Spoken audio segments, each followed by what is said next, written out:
From being considered the heir to Ronaldo,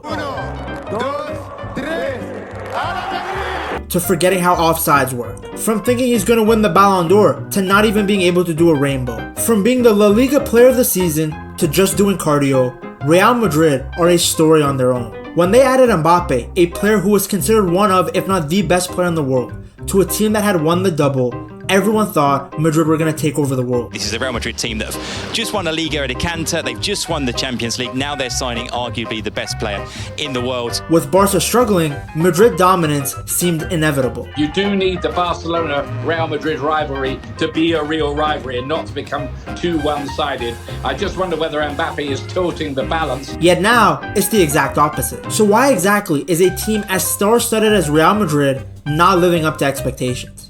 Let's find out. To anyone that has followed the history of Real Madrid, it won't actually come as a surprise that the third edition of the Galacticos are underperforming. They are actually experiencing similar problems to the first two generations of Galacticos before them. The first set of Galacticos were formed between 2000 and 2006. Perez had won the presidency due to his promise of an aggressive transfer policy where he would get the best and biggest signing. Well, he fulfilled that promise, signing Luis Figo from rivals Barcelona. It was a record-breaking transfer and a statement signing. Stealing the best player from your arch rivals sends a message to the entire world of football. A year later, Perez broke the transfer record again, signing Zidane from Juventus for 75 million euros. Now, two big signings in 2 years? That's pretty fine. It's actually sustainable. You could even argue that the Galacticos hadn't even started yet because it was just two guys. Madrid ended up winning La Liga in 2001 and 2003. They also won the Champions League in 2002 with Perez's marquee signing Zidane scoring the winning goal in the final. But see, this is where the problems began. Perez wanted more star power, bigger names. So despite winning the league and the Champions League,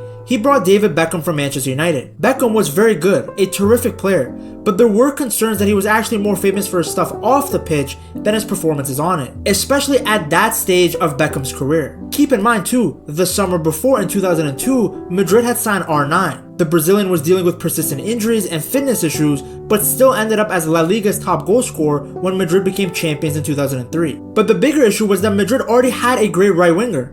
They had Figo. So the spaces that Beckham thrived in, well, that was the exact same spaces that Figo liked to occupy. To many, it was a signing that made more sense for commercial and revenue purposes than footballing reasons. And these people were right. Two high-profile players in the same position caused one of them to be forced to be played out of position. Sound familiar? When Beckham was on the right, Figo would have to play on the left or down the middle.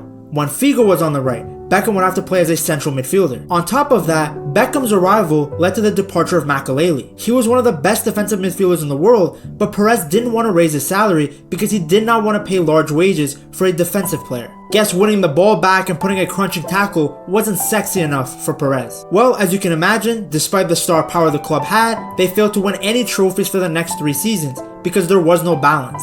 Their performances in La Liga suffered, with the Galacticos being outshone by Ronaldinho and Eto'o and Barca. Funny enough, Real Madrid owned 50% of the contract that Eto'o had signed with Mallorca. They had the ability to sign him before anyone else if Eto'o chose to leave Mallorca. Yet Perez sold these rights in 2004 because he felt that Madrid already had the two best strikers in the league, in Raul and R9. Now, he wasn't wrong technically, but then it didn't really make sense because he ended up signing Michael Owen that summer. I mean, it was classic Perez. All he cared about was the bigger names. There were even reports that Carlos Queiroz, the coach at the time, was forced to pick the star players regardless of form due to Perez's instructions. Anyways, Perez ended up messing up because Eto'o would later join Barcelona and help them win the 2005, 2006, and 2009 La Liga titles, as well as the 2006 and 2009 Champions League titles. Meanwhile, Michael Owen, the alternative signing to Eto'o, left after 1 season after failing to secure a starting spot at Real. Then eventually, when Beckham left to join the MLS, it was seen as the official end to the first version of the Galacticos. Beckham was the last of the big four to move on, with Figo having joined Inter Milan 2 seasons prior, Zidane retiring after the 2006 World Cup, and Ronaldo moving to AC Milan half a season before Beckham's departure. An unsuccessful era, especially given the expectations, the amount of money spent, and the star power, but some similar issues to the third version of the Galacticos we're seeing now. Mbappe's signing reminds me a little of the Beckham signing. I'm not saying that Mbappe was signed purely for marketing reasons like Beckham was, but the signing definitely didn't make sense from a footballing perspective. Madrid already had arguably the best left winger in the world in Vini. Don't get it wrong, I still believe the best version of Mbappe is much better than the best version of Vini that we have seen so far, But in the past 2-3 seasons, Vinny has gotten better and better, while you can argue that Mbappé has stagnated a bit. It was like the Beckham-Figo situation all over again. Sure, Mbappé can technically play in other different positions. For example, he was right wing for France when they won the World Cup in 2018, and he had played as a number 9 for PSG and occasionally for France, but he's at his best on the left wing, cutting inside, occupying the exact same spaces that Vinny flourishes in. From a footballing perspective, even though they got Mbappé technically for free, it made more sense in my opinion and to most people to invest in a proper number 9, especially since Benzema hadn't been replaced ever since he left. But no, Perez wanted the big signing because in fact he could have actually been a baller and told Mbappé no, especially since Mbappé rejected them multiple times publicly and used them as leverage to get contract extensions at PSG. Well, it also doesn't help that Mbappé seemingly doesn't want to run. We know he's not a natural number 9, but his lack of movement is genuinely inexcusable. What we were talking about before, Jamie, on the ball, also he has to do way more. A run in behind when the team is high. Whether you're a winger, whether you're a 9, or whether you're a 10 deep, you can make a run. The guy is in his prime and walking around not pressing. Look at this stat I found that tracked how many kilometers per 90 players are running in the Champions League, and Mbappé is at the bottom. Vinny is also towards the bottom too, which is not a great look. You got two young guys in the prime of their career walking around like they're 37-year-old Messi. At least Messi, when he walks around defensively on the attacking end, makes moments of magic. What's Mbappé done? But this stat, it's really telling. It's essentially telling everyone that Mbappé and Vinny are only interested in moving and running when they have the ball at their feet. Thierry Henry talked about this on CBS, and it's something I had noticed too. Mbappé's lack of runs have forced Bellingham to make the runs that he won't do, which is not good because it puts way too much responsibility on Bellingham's shoulder. Bellingham trying to make the run, trying to make the team play, running in behind, that's him again trying to break the line. That's your 9. He essentially has to do all the tasks that he normally has to do as a central midfielder, but now he's also taking on the runs and the movement that Mbappé is supposed to be doing as the number 9. It's not sustainable for him to do both of these roles. And in fact, I can imagine he's probably pretty frustrated. We're talking about a guy who was the La Liga player of the season last year, constantly scoring goals, stealing all the headlights, and now he's doing all the dirty work with none of the recognition. I'm sure he wants to get back to goal scoring ways, but it's just not happening as long as Mbappe's occupying space there and not doing anything with it. Now, Mbappé isn't the only issue with this team.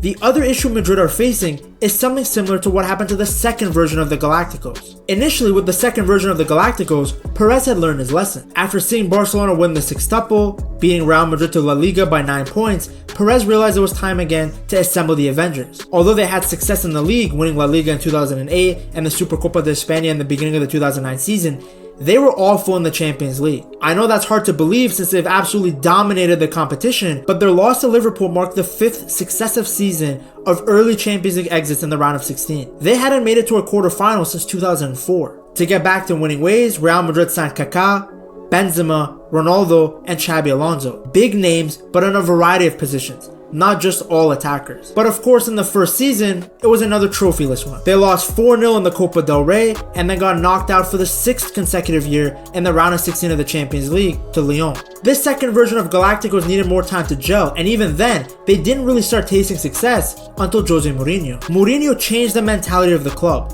but on top of the managerial change, it was actually the signing of Modric in 2012, Bale in 2013, and Kroos in 2014 that led to Madrid dominating Europe. They won Champions League after Champions League from 2014 to 2018. Kroos and Modric, along with Casemiro, were essential to those teams. They added balance and control to the midfield. Of course, we can't forget Ronaldo's goals and Bale's big moments, but Ronaldo was scoring before their arrival and Madrid kept losing. And even after he left, he kept scoring Champions League goals for Juventus, but he didn't win anything. Meanwhile, Modric and Kroos won 2 more Champions Leagues. You have to have creative midfielders that can dictate the tempo of the game, that can control the speed of matches. That's the problem the current version of the Galacticos are facing. Nobody is there to replace Kroos. Now, of course, a player of his caliber can never truly be replicated, but they have to at least look for a profile of a player close to him. Right now, players like Valverde, Camavinga, even Bellingham, these guys cannot control the tempo of a game. They can't break the lines with passing. They don't offer that control. I mean, Modric can do it, but the guy's almost 40. That's too much responsibility for him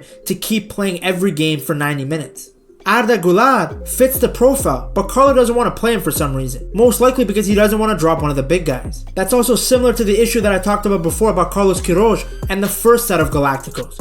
Not dropping players because of their star quality or because of their name. What's funny is that this third version of Galacticos was supposed to be the scariest of them all. When Ronaldo and all those other stars joined Madrid, it was supposed to be a rebuild in 2009.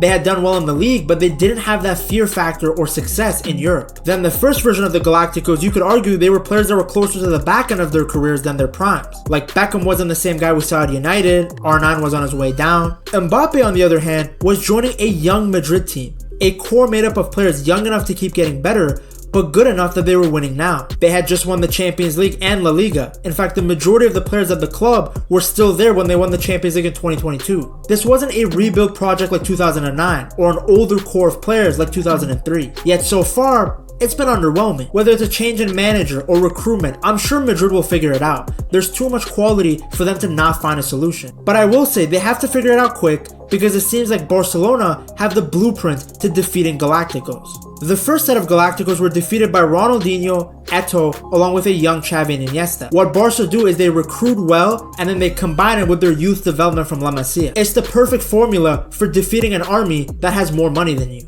Then the second version of the Galacticos were stopped by Messi, Xavi and Iniesta as the face of the squad.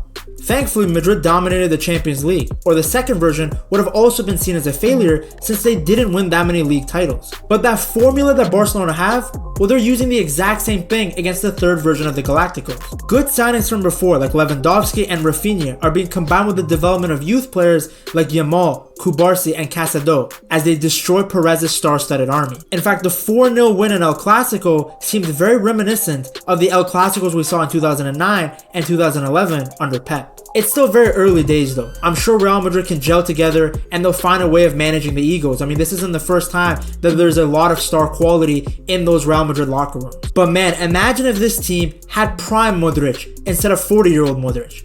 To see just how good the Croatian was in his prime, you have to check out this video right here.